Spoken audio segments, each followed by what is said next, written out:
호암미술관 진흙에 물들지 않는 연꽃처럼 특별전 들여다보기.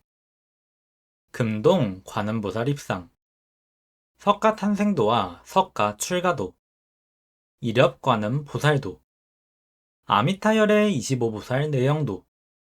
국내는 물론이고 일본, 독일, 영국, 미국 등 온 세상 곳곳에서 나들이 나온 아름다운 불교미술 작품들을 만날 수 있는 굉장한 전시가 열렸습니다.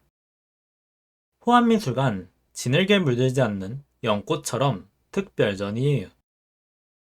고려 불화를 비롯한 만나기 힘든 걸작들이 정말 많이 공개되어 관람하면 눈이 참 즐거웠는데요. 이들 작품이 한데 모여 품은 하나의 주제가 있으니 바로 여성입니다. 1층 전시 전반부에서는 팔상도, 어람관음도, 보현보살 10 나찰녀도 등의 옛 문화유산들을 통해 당시 불교미술 속에 등장하는 여성의 모습을 돌아봐요. 특히 전시 전반부에서는 자비로운 마음으로 중생을 구원하는 보살이자 종종 여성으로 표현되는 보살인 관음보살이 주인공인 작품들을 정말 많이 만날 수 있습니다. 2층 전시 후반부에서는 약사열의 삼존도, 목조 비로자나열의 좌상, 자수 아미타열의 삼존 내영도 등의 빼어난 작품들을 통해 여성의 후원과 노력으로 조성된 불교 미술품들을 살펴봐요. 전시 후반부에서는 특히 예나 지금이나 많은 불교 신자들이 꿈꾸는 서방 극락세계의 부처님인 아미타불이 주인공인 작품들을 한가득 접할 수 있습니다. 이제 진흙에 물들지 않는 연꽃처럼 특별전 속 모든 작품을 둘러볼게요. 전시 전반부 하나, 불교미술 속 여성. 송광사 팔상도. 진흙에 물들지 않는 연꽃처럼 특별전에서 가장 먼저 만나게 되는 그림이 바로 송광사의 팔상도입니다. 팔상도는 석가모니의 일생에서 중요한 8순간을 뽑아 그려낸 불화인데요. 팔상도 8폭 중 4폭이 출품되었고 곳곳에서 여성이 주요 인물로 등장합니다. 먼저 팔상도 중 첫 번째 그림인 도솔레이상이에요. 왼쪽 아래에 앉은 채로 살짝 잠에든 여성이 있는데요. 샤카라는 나라의 왕비인 마야입니다. 마야는 꿈을 꾸고 있고 그 꿈은 뭉게뭉게 피어난 구름 속에 그려져 있어요. 하얀 코끼리에 올라탄 보살이 하늘에서 내려오는 꿈이죠. 마야는 이 꿈을 꾼 후 임신을 하였는데요.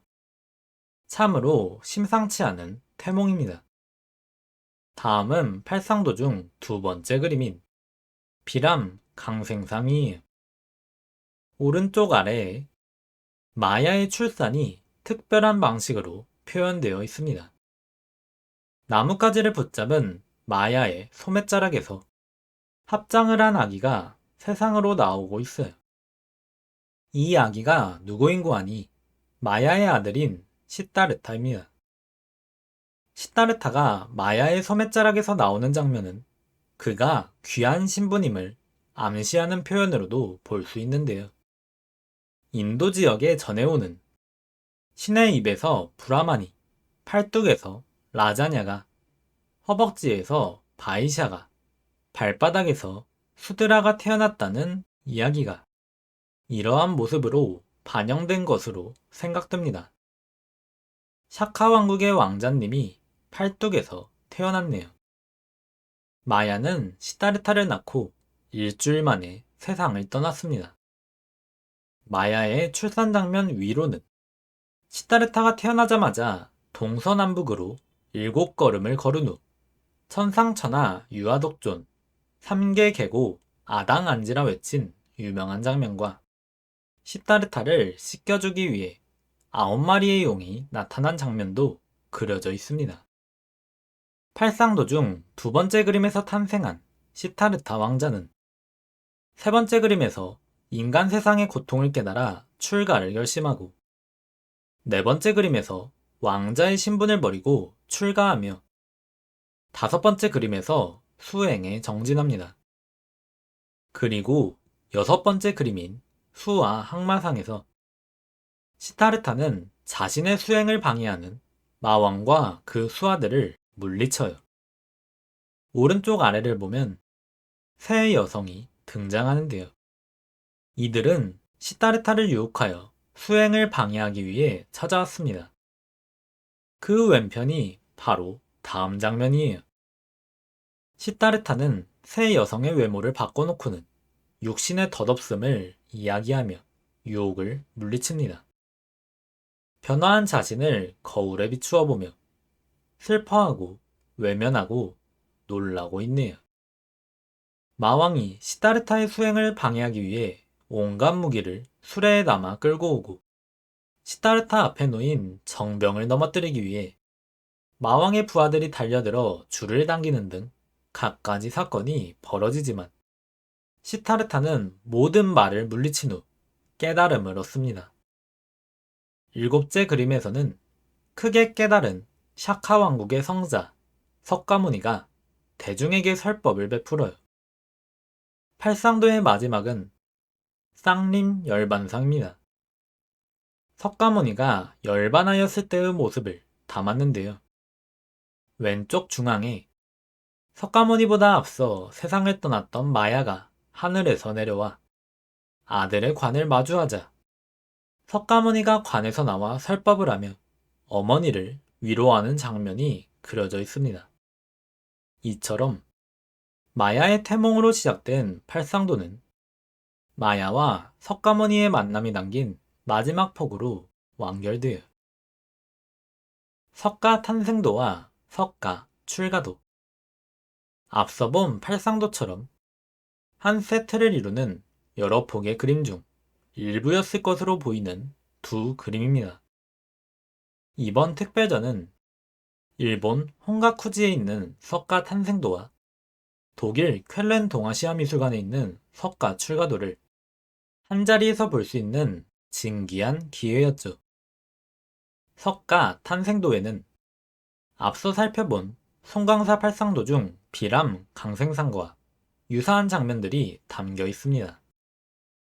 나뭇가지를 붙잡은 마야의 소매자락에서 합장을 한 시타르타가 세상으로 나오고 시타르타가 걸음을 옮기며 천상천하 유아독존을 외치고 9마리의 용이 시타르타를 씻겨주네요.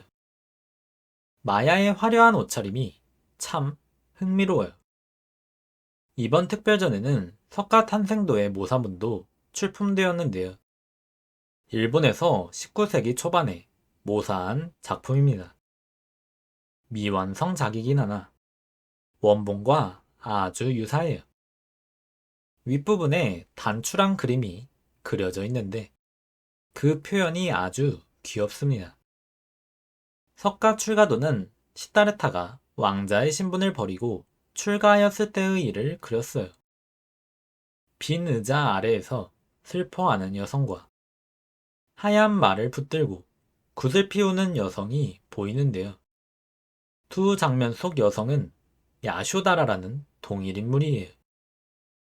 야쇼다라가 남편 시타르타가 출가했다는 소식을 들었을 때와 야쇼다라가 남편이 타고 갔던 말이 주인 없이 돌아온 것을 마주하였을 때의 모습입니다. 시타르타의 출가는 본인뿐만 아니라 주변에도 큰 사건이었고 야쇼다라도 훗날 시타르타처럼 출가해 승려가 됩니다.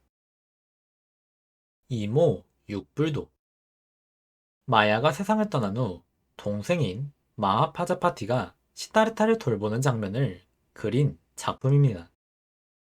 시타르타의 이모인 마하파자파티가 부처가 될 시타르타를 양육하는 그림이라 이모 육불도예요. 이모 품에 있는 아기 시타르타가 참 신나 보이는데요.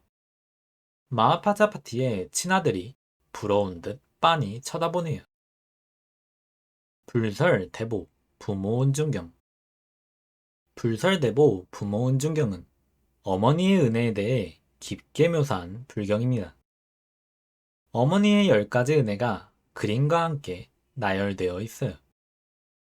뱃속의 아이를 보호하기 위해 몸가짐을 조심하고 출산에 이르기까지의 모든 고통을 이겨내며 출산 후 그간의 근심을 잊은 채 아이의 건강을 기뻐하고 쓴 것은 자신이 삼키고 단 것은 아이에게 먹이며 나쁜 곳에는 자신이 눕고 좋은 곳에는 아이를 눕히며 젖을 먹여 길러주고 더러움을 씻겨주며 떨어져 있는 자식을 염려하고 자식을 위해서라면 못하는 일이 없으며 언제나 자식을 사랑하는 10가지 은혜입니다.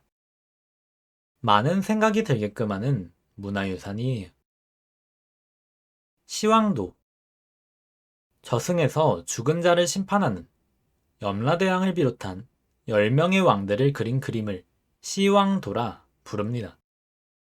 이 시황도는 어느 왕인지는 모르겠으나 시황 중 한 명이 열심히 근무 중이에요. 그 앞쪽에는 선고를 받은 여성이 옥졸에게 끌려나가고 있습니다. 죄가 있어 벌어진 일이겠으나 가지 말라며 엄마를 붙드는 아이의 몸짓이 참 서글퍼요. 이 시황도는 시황 중 10번째 왕인 오도 전륜왕이 주인공입니다.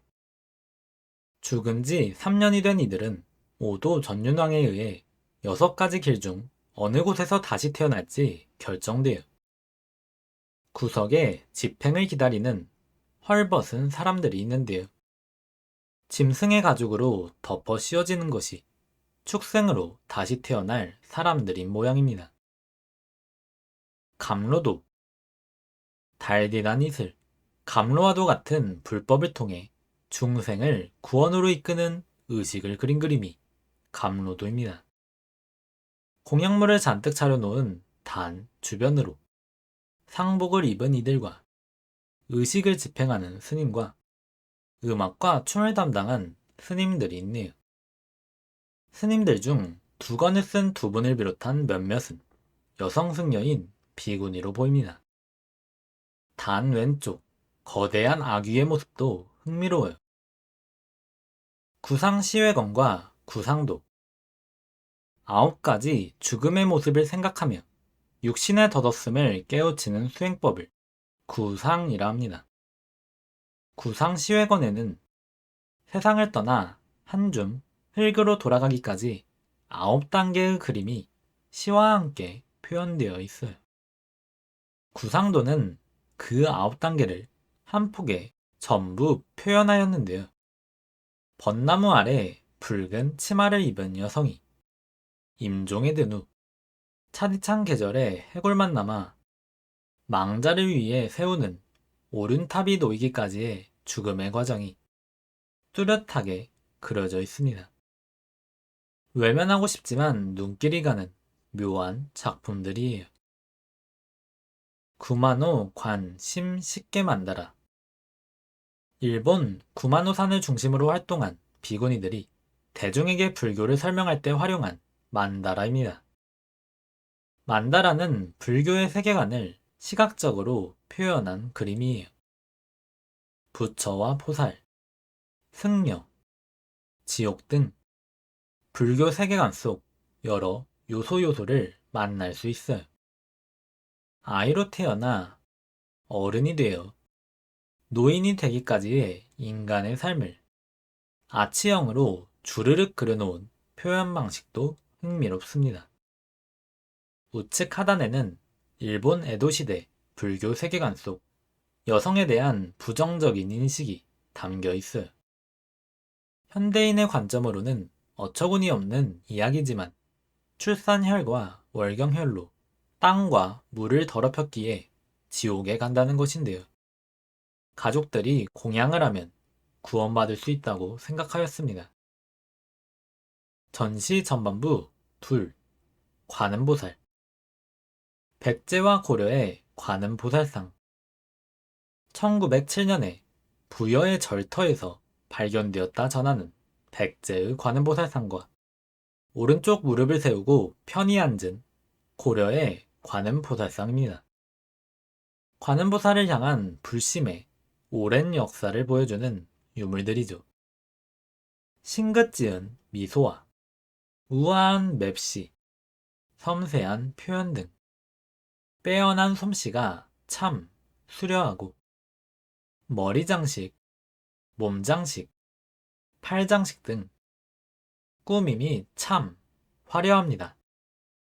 관음보살은 자비로운 마음으로 중생을 구원한다 믿어졌고 그렇기에 인기가 참 많았어요. 수월 관음도 달이 떠오른 어두운 밤 물가에 솟은 바위 위로 관음보살이 앉아있고 구석에 관음보살을 찾아온 선제동자가 서 있는 모습의 불화를 수월 관음도라 불러요. 선제동자를 바라보는 관음보살의 시선이 자애롭습니다. 수월 관음도는 구석구석 그 표현이 참 아름다운데요. 수월 관음도 속 관음보살의 우아한 자태와 관음보살을 찾아온 많은 사람들의 간절한 모습에는 관음보살의 자비에 마음을 기대었던 당시 사람들의 종교적 열정이 진하게 깃들어 있어요. 천수관음 보살상 11개의 얼굴과 1000개의 손처럼 많아 보이는 42개의 손을 지닌 관음 보살상입니다. 관음 보살은 중생을 구제하기 위해 다양한 모습으로 나타나는데요. 모든 중생의 이야기를 듣고 자비를 베푸는 관음 보살의 굉장한 능력을 수많은 얼굴과 수많은 팔이 달린 형태로 표현하였습니다. 각각의 손에 들려있는 다양한 물건들도 흥미로워요. 천수관음 보살도 세상 곳곳에서 별의별 어려움을 겪는 중생들을 구제하기 위해 무수한 손에 지닌 천수관음 보살의 그림입니다. 이 천수관음 보살도에는 앞서 본 수월관음도처럼 구석에 선제동자가 서 있네요. 이 천수관음 보살도에는 천수관음과 천수관음을 믿는 이들을 돌보는 28의 호법신이 등장합니다. 맨 위에는 바람과 천둥을 신격화한 풍신, 뇌신도 있네요. 여의륜 관음보살상 여의주와 법륜을 지닌 모습으로 표현되는 여의륜 관음보살은 일본에서 여성을 돕는 관음보살로 널리 믿어졌습니다. 화려한 목걸이에 여의주인 듯한 여러 구슬들과 법륜이 달려있네요. 여의륜 관음보살도 앞서 살펴본 여의륜 관음보살상은 팔이 2개였지만 여의륜 관음보살은 6개의 팔을 가진 모습으로 자주 표현됩니다. 턱을 괴고 여의보주를 들고 염주를 들고 바닥을 짚어 몸을 지탱하고 연꽃을 들고 법륜을 들고 있어요. 여의륜 관음을 찾아온 이들의 차림새도 흥미롭습니다. 중국의 도자기 관음보살상 중국에서는 관음보살을 도자기로 많이 빚었어요. 신안 앞바다에서 발견된 원나라 무역선인 신안선 안에도 도자기 관음이 여럿 있었죠. 관음보살을 우아한 여성의 모습으로 섬세하게 표현한 점이 눈에 띄는데요. 중국 전통사회에서 어머니를 자비로운 존재로 여겼기에 관음보살에게로 자애로운 여성의 모습이 반영된 것으로 생각됩니다. 아이를 원하는 이에게 아이를 보내주고 아이가 별탈 없도록 돕는 송자 관음보살의 모습도 조각하였는데요. 유럽에 수출하기 위해 만든 것으로 보이는 백자 성모자 입상과 함께 비교해보면 닮았으면서도 다른 면모가 참 흥미롭습니다. 송자관음 보살도. 송자관음보살이 아이를 품에 안고 털이 북슬북슬한 상상의 동물 위에 올라탄 모습을 그린 그림이에요. 관음보살이 있는 곳에 자주 등장하는 선제동자가 이 그림 속에도 찾아왔습니다. 어람관음보살도. 중국에서 전해지는 관음보살의 모습 중 하나인 어람관음이에요. 물고기가 담긴 바구니를 든 관음이라는 의미인데요. 어람관음은 다음과 같은 이야기를 토대로 믿어졌습니다. 성질이 난폭한 못된 사람들이 많이 살던 어느 마을에 아름다운 미인이 바구니를 들고 찾아와 생선을 팔았어요. 미인을 본 동네 청년들은 서로 다투며 자신과 결혼하자 청했고, 미인은 불경을 외워온 자와 결혼하겠다 하여 온 동네 청년들이 불경을 공부하게 만들었습니다. 관음경을 외우니, 금강경도 외우니, 법화경도 외우니까지 걸러내고 나니 마지막까지 남은 사람은 마랑 하나뿐이었어요. 그리하여 미인과 마랑은 결혼식을 하게 되는데, 결혼식 날 미인이 쓰러져 세상을 떠납니다. 슬픔과 함께 미인의 장례를 치른 지 며칠 후, 한 스님이 찾아와 미인이 사실 관음보살이었음을 알려주었어요. 이에 미인의 무덤을 파보자 황금 쇄골만이 남아있었고, 마을 사람들은 관음보살이 그들에게 불경을 가르쳐 구원하기 위해 다녀갔다는 것을 깨닫고 바른 마음으로 착하게 살았습니다. 라는 이야기입니다. 이 이야기를 되새기며 그림을 다시 보면 들어올린 치맛자락 아래로 보이는 관음보살임을 암시하는 화려한 장식이 의미심장하게 느껴져요. 이력관음 보살도. 관음보살은 큰 물에 떠내려간 사람도 구해준다고 믿어졌는데요.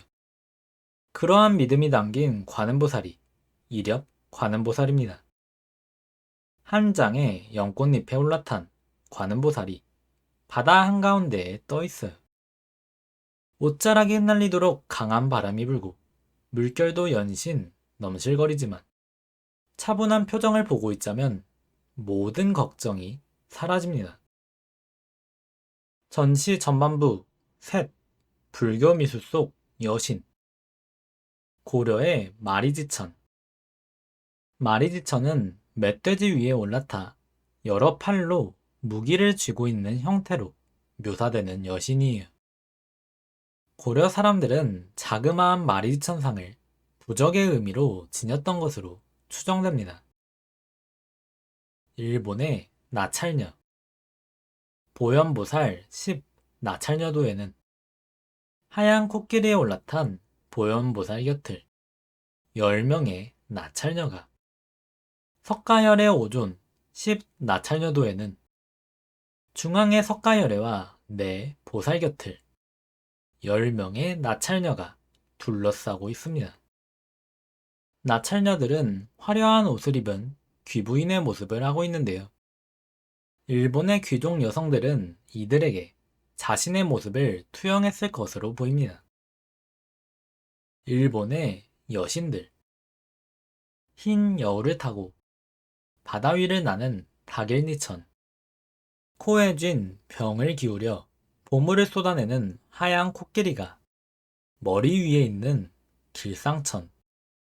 일본에서 복을 주는 7신 중 하나로 여기는 변제천이에요. 보통 여신으로 묘사되는 변제천을 남성으로 묘사한 드문 작품도 한 점 출품되었습니다. 중국의 개발도. 개발도라는 이름을 풀면 바루를 높이 들어올리는 장면을 그린 그림이에요. 이게 그 바루인데요. 뒤집어 놓은 바루 안에 어린아이가 하나 갇혀 있습니다. 이 바루를 들어올리기 위해 지렛대를 동원하여 여러 병사들이 힘을 쓰고 있고요. 그 뒤에 갇힌 아이의 어머니인 귀자모가 불안한 표정으로 서 있습니다. 여기까지만 보면 귀자모가 아이를 잃을 상황에 처한 안타까운 인물로만 느껴지는데요.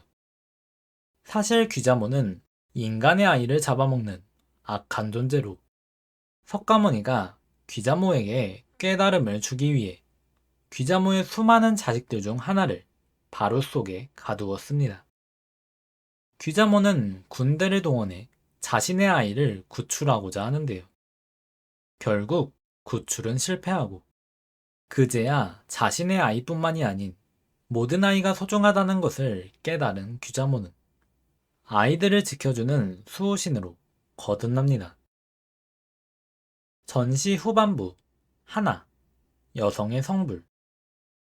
법화경과 여성의 성불. 성불. 불교 신자들은 깨달음을 얻어 부처가 되는 성불을 꿈꾸죠. 법화경에 여성의 성불과 관련한 이야기가 등장하는데요. 간략히 요약하면 다음과 같습니다.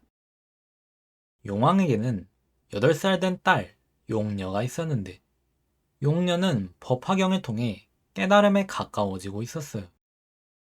이 사실을 들은 사리불이 용녀에게 질문을 던졌습니다. 깨달음은 오랜 시간을 들여 얻어지는 것이며 여성에게는 5가지 문제가 있어 부처가 될 수 없다는데 어찌 성불할 수 있겠습니까?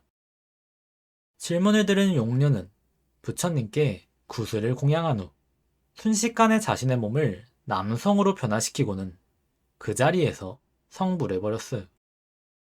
사리불과 대중들은 이 광경을 보고 법화경에 어린아이도 여성도 성불할 수 있는 깨달음의 길이 있음을 믿게 됩니다.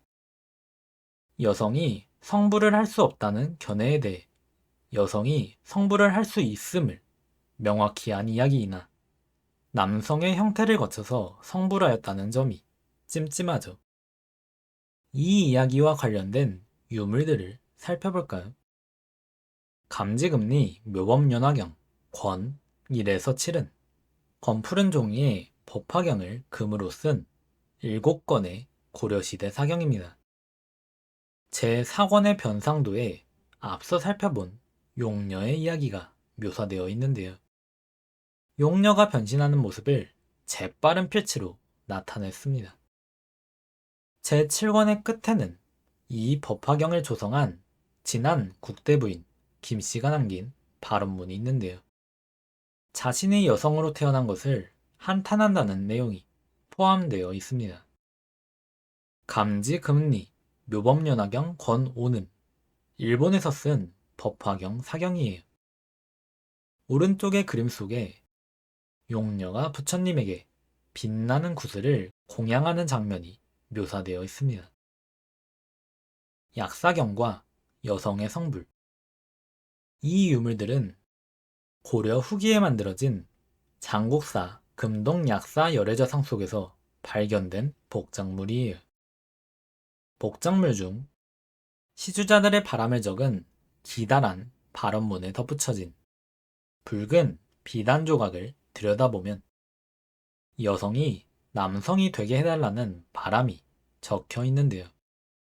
약사경에 따르면 약사불이 과거에 세운 12가지 서원 중 하나가 여성이 남성이 되고자 하면 이를 이뤄주는 것입니다. 바람문에 적힌 이러한 바람으로 미루어 볼 때 고려 후기에는 여성이 성불하기 위해서는 남성이 되어야 한다는 사회적 인식이 있었던 모양이에요. 유마경과 여성의 성불. 유마경에는 여성의 성불에 대한 다른 견해가 담겨 있는데요. 유마경의 내용을 그림으로 담은 유마 불이도와 함께 그 견해를 살펴보겠습니다. 유마거사와 문수보살이 대화를 나누는 사이로 사리불과 천녀가 대화하고 있어요. 사리불은 천녀에게 왜 바꿀 수 있음에도 여성의 몸으로 살아가느냐 묻습니다. 여성을 부정적으로 바라보고 행한 질문이라는 점에서 법화경에서 사리불이 용녀에게 던졌던 의문과 유사한데요. 질문을 들은 천녀는 사리불과 자신의 모습을 바꾸어 놓고는 다음과 같은 부처님 말씀을 사리불에게 전합니다. 일체의 모든 법은 여자도 아니고 남자도 아니다. 이처럼 유마경은 성부를 이룸에 있어 여성과 남성의 차이가 없음을 이야기합니다. 전시 후반부 둘, 아미타불, 인로 보살도. 아미타불을 만나러 가며 가장 먼저 마주치는 작품이 바로 이 인로 보살도입니다. 인로 보살은 죽은 이를 극락세계로 인도하는 안내자예요. 인로 보살의 뒤를 화려하게 차려입은 여성이 따라가고 있네요. 아미타불도. 서방 극락세계의 부처님인 아미타불은 극락으로 가기를 꿈꾸는 불자들에게 아주 인기가 좋았습니다. 이처럼 아미타불 한 분을 그리는 경우도 있지만 대체로 아미타불의 두 분을 더한 아미타 3존의 구성으로 그리는 경우가 많았어요. 아미타불과 관음보살과 대세지보살이 등장하기도 하고, 아미타불과 관음보살은 동일하지만 대세지보살 대신 지장보살이 등장하기도 합니다.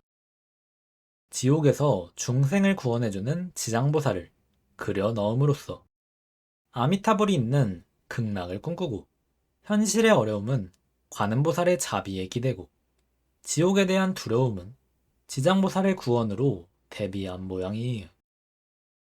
이 아미타열의 삼존도는 3존 위로 10개의 연꽃을 그리고 그 위로 나무 아미타불을 반복하여 적어 놓았습니다.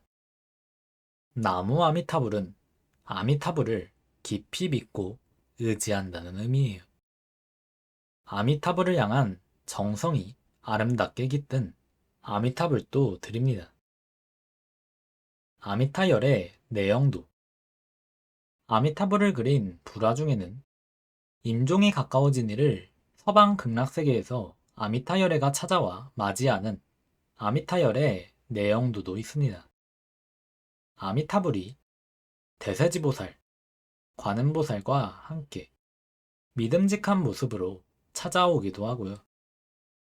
아미타불이 25의 보살들과 함께 얼른 쏜살같이 찾아오기도 합니다. 속도감이 굉장한데요. 세상을 떠나는 순간 꼭 아미타불을 뵙길 바라던 불자들의 소망이 잘 느껴지는 불화입니다. 아미타 3존 물상. 아미타 3존은 불화뿐 아니라 불상으로도 많이 조성되었어요. 이 아미타 3존 물상처럼 아미타 3존이 앉는 자리를 독특한 방식으로 표현하기도 하였습니다. 다이마 만다라. 일본 나라의 사찰인 다이마 데라에 있는 만다라를 모사한 그림입니다. 아미타불이 중심에 자리한 극락세계의 풍경을 살필 수 있는, 상세히 볼수록 이야기가 많아지는 깊이 있는 작품이에요. 전시 후반부 셋, 여성의 주도로 조성된 불교 미술. 원나라 황후의 요구에서 비롯된 고려시대 나전 경전함. 불경을 담았던 고려시대 경전함이 둘이나 전시에 출품되었습니다. 나전 장식이 아주 섬세하고 화려한데요. 전함조성 도감을 설치하였는데 이것은 황후가 대장경을 보관할 함을 요구하였기 때문이다.